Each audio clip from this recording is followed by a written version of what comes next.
My name is Bill Bowen and I'm a project management instructor here in Ottawa, Canada. In this video, I'm going to introduce some of the major risk management related topics. So let's get started.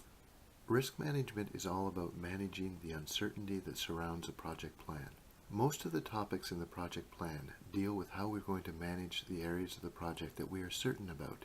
However, risk management deals with the areas that we are uncertain. Let's begin our investigation by first defining what risk is.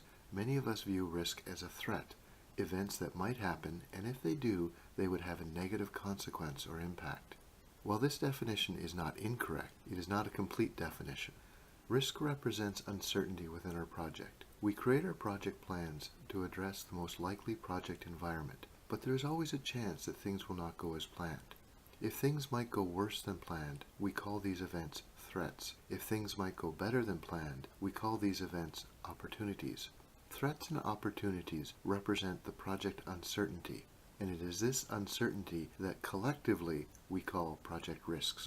Project risks can impact many different project characteristics, such as the organization's reputation, the safety of the workers, or even future endeavors that the organization may want to pursue. But within this course, we restrict our understanding of project risk to only the uncertainty that surrounds the project's cost, schedule, or quality. Before we proceed, let's define a few more risk-related terms that will help us describe project uncertainty. We define the term risk as representing project uncertainty that might occur at some point on the project. The term issue refers to a project threat that will occur at some point in the project. The term problem refers to a threat that has occurred and needs to be dealt with.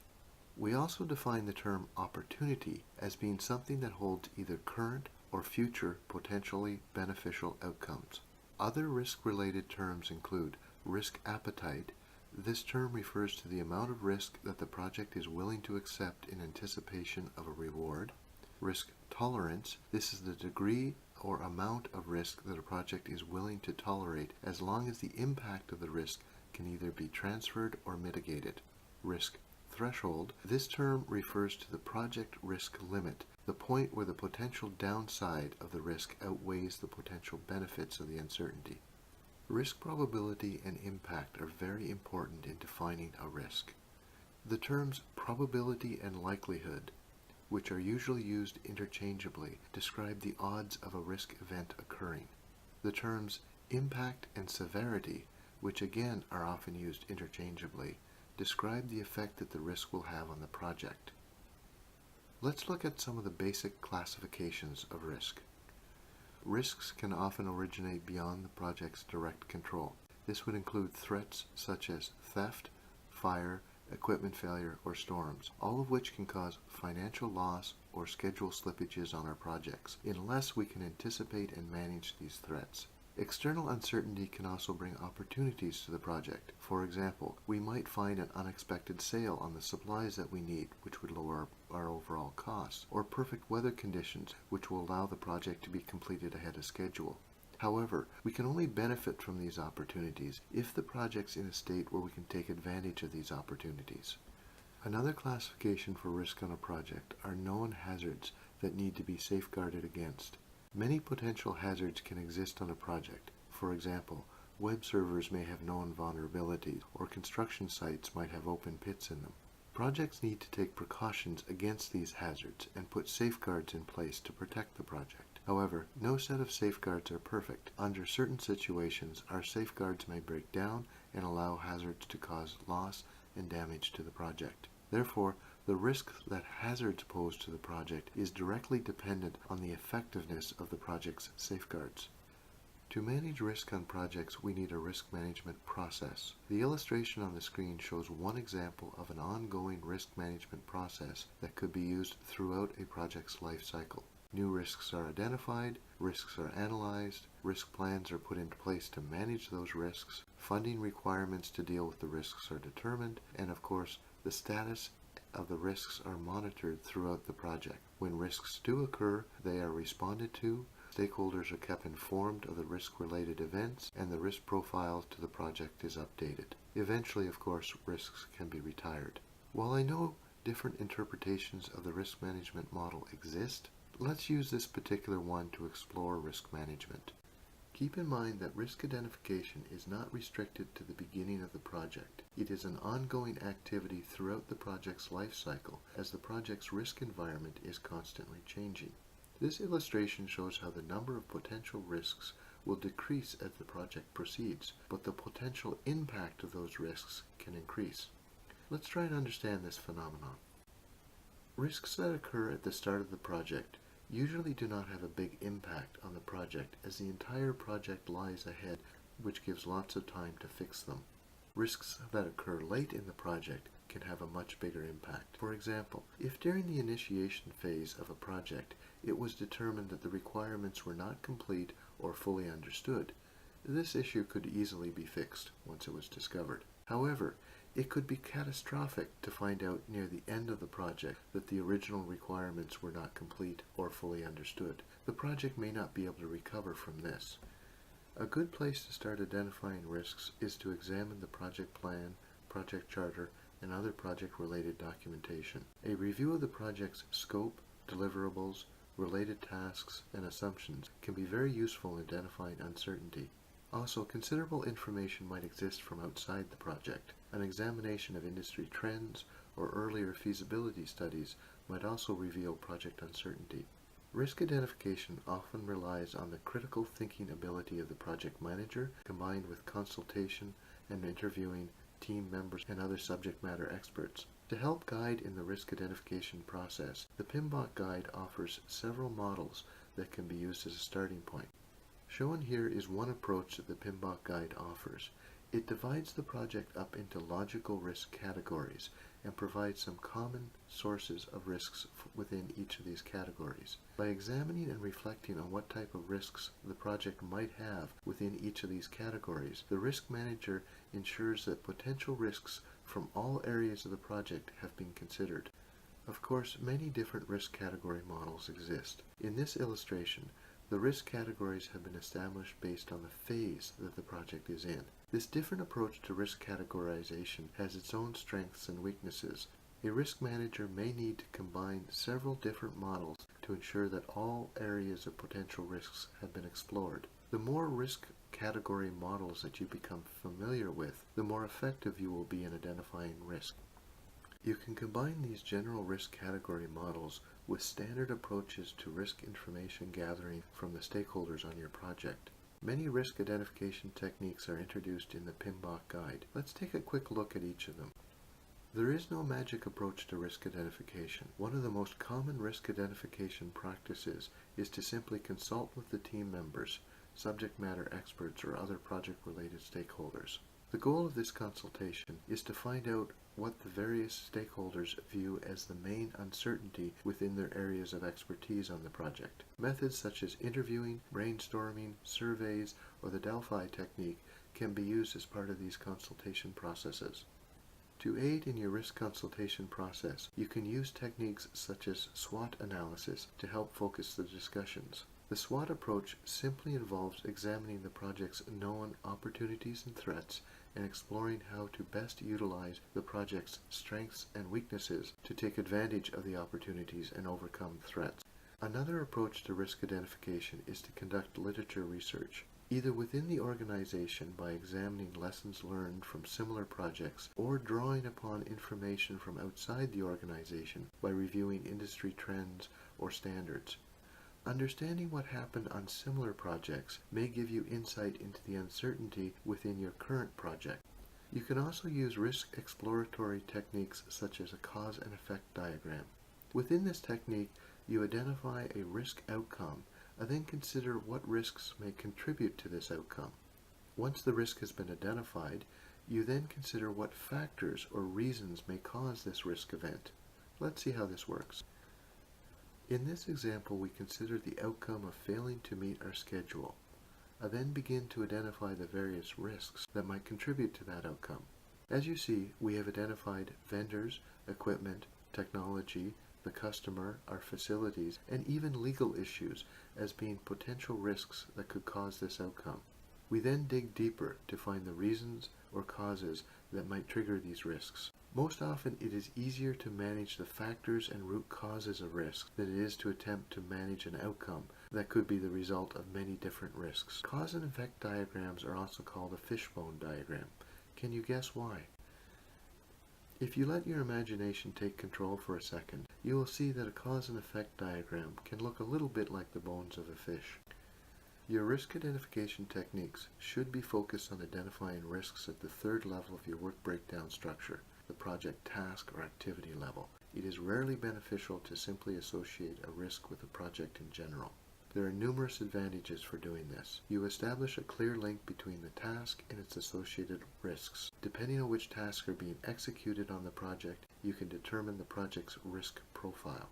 If the scope of the project changes, you know which risks are still relevant to the project and which are not. As new tasks are added to the project, you can limit your risk analysis to only those new tasks without having to reassess the project as a whole.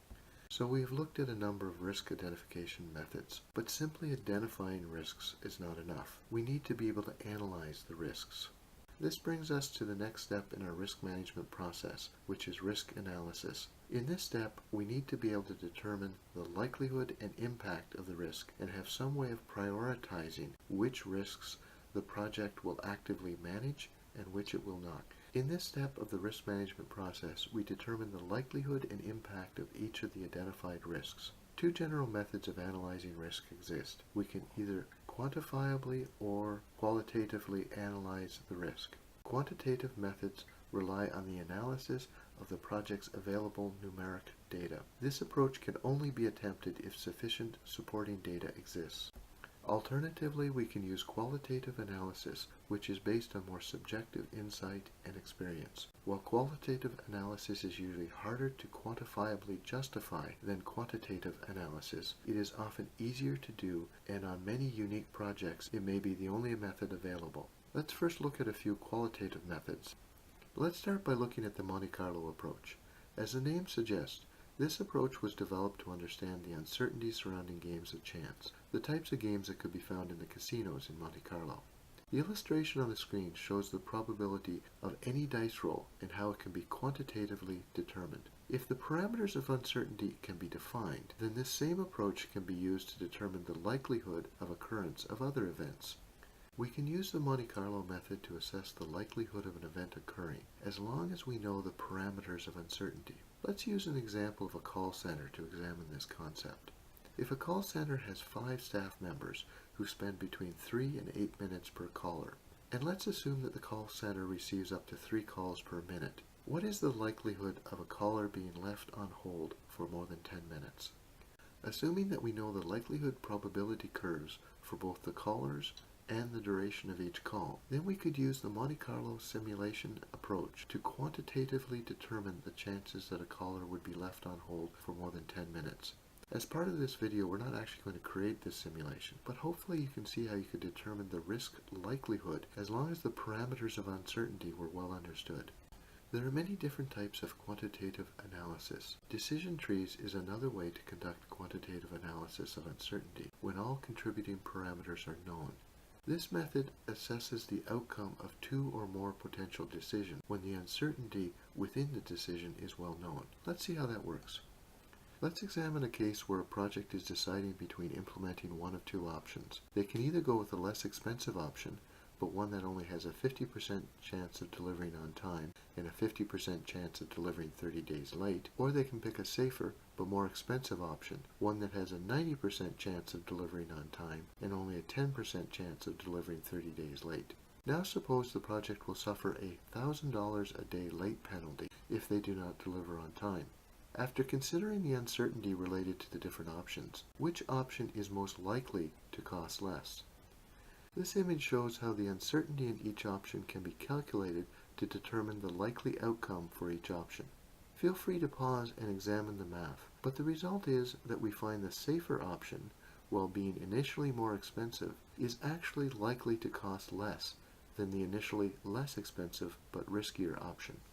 We can expand upon this idea that risk can only result in the expected value or a worst value by including the possibility that risk uncertainty can also result in beneficial outcomes as well. This screen shows a tornado diagram, which is a visual representation of the optimistic, likely, and pessimistic uncertainty surrounding several risks. The diagram shows the full potential financial uncertainty surrounding each of the risks. A tornado diagram can be used to rank and prioritize risks based on their potential project impacts. Now let's switch to qualitative risk analysis. Qualitative analysis is often based on consultation with subject matter experts and knowledgeable stakeholders.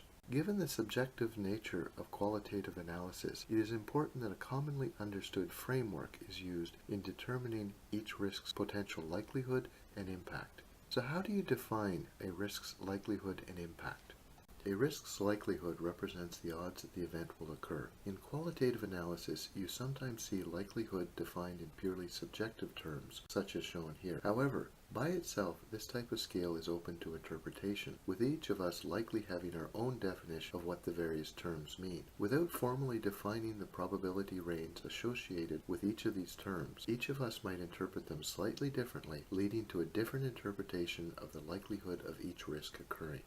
To make sure the qualitative likelihoods for each risk are commonly understood, you should support your subjective terms with defined probability ranges. While the number of probability ranges can change depending on the project itself, within most academic environments, defining qualitative probability is usually limited to 3 different ranges: low, medium, and high. However, more ranges could certainly be defined.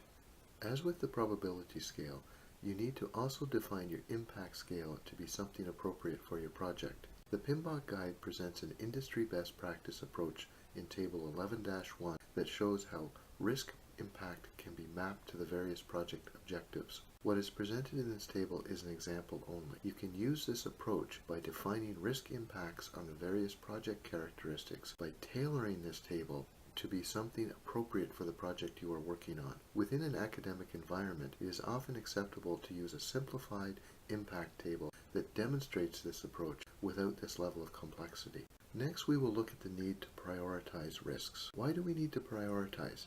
Often we need to choose which constraint we will protect, whether it's the project's quality, budget, or schedule, and which one we are prepared to sacrifice. Projects often do not have sufficient resources to protect the project from all risks. As well, risks are interrelated to each other. Protecting one often means sacrificing another. Let's look more into this concept. Suppose we had a situation where a low-cost supplier ran out of supplies and was not able to supply the project with the materials needed. If this risk were to occur, what are our options? We could wait for the supplier to get more material in, but this sacrifices our schedule to protect our budget. We could buy the supplies elsewhere, but it would most likely be more expensive, so we would be sacrificing our budget to protect our schedule. Or we could reduce the scope of the project so we don't need the supplies, but here we would be sacrificing the project's quality or scope to protect both the budget and schedule. As you can see, when uncertainty is encountered, something has to give. By determining which constraint we are going to protect and which we are prepared to sacrifice allows us to evaluate which risks need to be managed. Remember, earlier we determined which risks will impact the various constraints using our impact scale, so we now know which risks will impact the project's budget, quality, or schedule. What we don't know is to what degree they will impact each of these constraints. The concept of risk score helps us understand the degree to which risks impact various constraints. By multiplying the impact of each risk by its likelihood, we can calculate this risk score. Risk score allows us to determine the relative impact of each risk. For example, we could determine the cost impact risk score for each risk and then focus on the risks that have the highest cost impact score, essentially ranking the risk. You may have already seen a risk matrix. The one shown here comes from the PMBOK guide, and it can be used as the basis for developing a risk profile for the project. This particular matrix is a bit complex. Let's use a simpler one to show how it can be combined with risk scores to develop a risk profile for the project. The idea is very simple. You would first separate your risks depending on what constraints they impact. You would then create a separate matrix for risks that impact either cost, quality, or schedule. The axis of the matrix would be your likelihood and impact scales. The matrix itself is used to show the risk scores of the various associated risks. Let's see what that would look like. Here we have divided the project up into 3 phases and developed a cost impact risk matrix for each phase of the project. As you can see, the first phase of the project there is the most number of risks, but their impact is potentially very minor. In the last phase of the project, you can see we have the fewest number of risks, but their potential impact is much greater. As you can see, risk scores are very useful in ranking risks depending on their potential impact on different project characteristics, but this approach can be improved. There are adjustments that can be done to risk scores to provide better risk rankings. For example, we could develop a scale for how easy it is to detect a risk, or how much time we will have to respond to a risk, and factor this additional information into our risk score calculations and rankings. How would this work? Suppose we conducted further analysis on each risk and determined their likelihood of detection or how much response time we would have once detected. By multiplying this adjustment into a risk score, we may be able to achieve a more meaningful risk ranking system. So far we've looked at how to detect risks and how to analyze risks. Let's move on to the next step in our risk management process and plan out what to do about our risks. When determining how to manage risks, there are 4 basic strategies for how to handle threats and 4 basic strategies for how to handle opportunities. In this course, we focus primarily on how to address threats to the project. Let's look at each of the risk threat strategies separately. The first strategy we will look at is the acceptance strategy. There is more to this strategy than simply accepting whatever uncertainty there is with the risk. There are 2 basic approaches to this strategy. You can either passively accept the risk. You would only decide on this strategy after completing a risk analysis and finding that the risk score associated with this risk is so low that attempting to manage the risk would have more impact on the project than simply taking the chance that it might happen. Or you could actively accept the risk. This is when you assume that the risk will occur and you plan accordingly. For example, you may feel that there's a chance it would take longer to gather the task requirements than originally estimated. To manage this risk, you would accept that it would take more time and allocate more time to this particular task's schedule. Acceptance strategy is best when the likelihood and impact of the risk is low. A transfer strategy is when you attempt to get someone else to accept the legal and financial responsibilities associated with the risk. It's not enough simply to get somebody else to do the work. They need to accept the responsibilities associated with the risk. This is often done using either insurance policies or through various contracting mechanisms such as fixed price contracts or time and material contracts that can be used to either pass on the impacts of the risk to somebody else or prevent the project from taking on these responsibilities. Transfer strategies work best when the probability of the risk occurring is low and the impact would be high. An avoidance strategy is often used when confronting a risk with an unacceptably high risk score. Very few options are open to an avoidance strategy. You have to ensure that there is no chance that the risk can impact you. You can refuse to accept the project, change the scope of the project so as to eliminate the task that the risks are associated with, or change the conditions under which the project is executed so as to eliminate the risk. Essentially, you cannot allow the risk to appear in the project's risk profile. This strategy is usually done when the probability and impact of the risk is unacceptably high. And finally, we have a mitigation strategy. With this strategy, you develop a response plan for what to do once the risk occurs. The goal of this plan is to mitigate or lessen the impact of the risk. It is a reactionary approach to managing risks that can be used for risks that have low impact but are likely to occur on the project. Another way of thinking about which strategy would be best under which conditions is to base your selection criteria on the project's risk appetite, tolerance, and threshold. In this illustration, you can see that we would use an acceptance strategy for risks that are within our risk appetite. We would use a mitigation and transfer strategy for risks that are within our risk tolerance. And finally, we would use a risk avoidance strategy for risks that are beyond our risk threshold. Most academic risk management courses require you to produce a risk registry or risk log at some point. What you have been presented so far in this video should allow you to complete a risk registry for a project. This table is an example of a typical risk registry. The exact information requirements of a risk registry can change depending on the project, but this one has all the basic elements. Let's look at what relative information you've learned so far that can help fill out this table. We know several different risk identification techniques and why it is important for a risk to be associated with a Level 3 WBS task. You have been introduced to different quantitative and qualitative analysis methods to determine the likelihood and impact of risks. You know how to produce and use a risk score, and we have learned several different risk strategies and risk responses.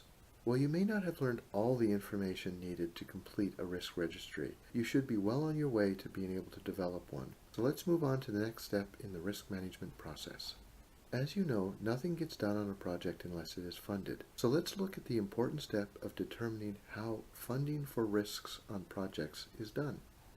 Funding of risk is divided up into two primary categories: funding of known risks and funding of unknown risks. Why unknown risks? Despite our best efforts to identify all risks on the project, there is always risks that remain undetected. That's why we need the second category of funding. The contingency fund is the fund that is used to cover the known risks, and it is based on the likelihood and cost impact of the various identified risks. These are the risks that appears in your risk registry. This fund is controlled by the project manager, and it is the project manager who can use these funds to manage the identified risks on the project. The second fund is the managerial reserve fund. This fund is not controlled by the project manager. It is controlled by senior management within the organization and is used to manage risks that were not previously identified. The amount that is put into this fund is either determined by industry standards or organizational best practices. For example, it might be set at 5% or 10% of the total value of the project. Let's explore both of these funds further. A simple way to determine the project's contingency fund requirements would be to use the likelihood and cost impact scores for each of the individual risks. Assuming that there are lots of risks, then adding up the potential cost impact of the individual threats, and then subtracting the potential beneficial cost impact of the identified opportunities should give you a reasonable estimate of your contingency fund requirements. The managerial fund requirements are easier to calculate. They are usually defined as a percentage of the total project budget. For example, a $20,000 project might have a $2,000 managerial contingency fund, assuming that they use a 10% standard. This fund would be put aside and controlled by senior management within the organization to handle unidentified risks. The explanation for how the contingency fund and management reserve were determined should appear in the risk management section of your project plan. However, these reserve funds should also show up in your project budgets as they contribute to the project's overall costs. Moving along in our risk management model, the next thing we need to consider is how do we detect and monitor these risks. I will not go into a lot of depth on monitoring risks, as this topic is usually out of scope for most academic courses. However, presented in this slide, you can see that the PMBOK guide does offer several tools and techniques for actively monitoring ongoing projects to determine risk status. Similarly, I will not go into depth on the last two steps of our process, as responding to risks and communication of risk status is again normally outside the scope of an introductory risk management course. But I will leave you with one skill testing question. There are two images of weather-related events on the screen. One is a very impressive lightning storm. The other is frozen water trapped deep in the ground, a holdover from winter. Each of these events is clearly weather-related and would certainly impact a construction project. However, one of them I would consider a risk and the other I would consider a constraint. Do you know which is which? And why?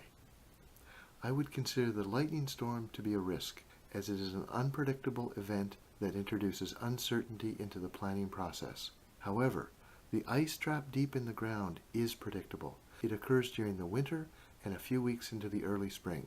It is a constant, at least here in Ottawa. There is very little uncertainty as to when it will occur.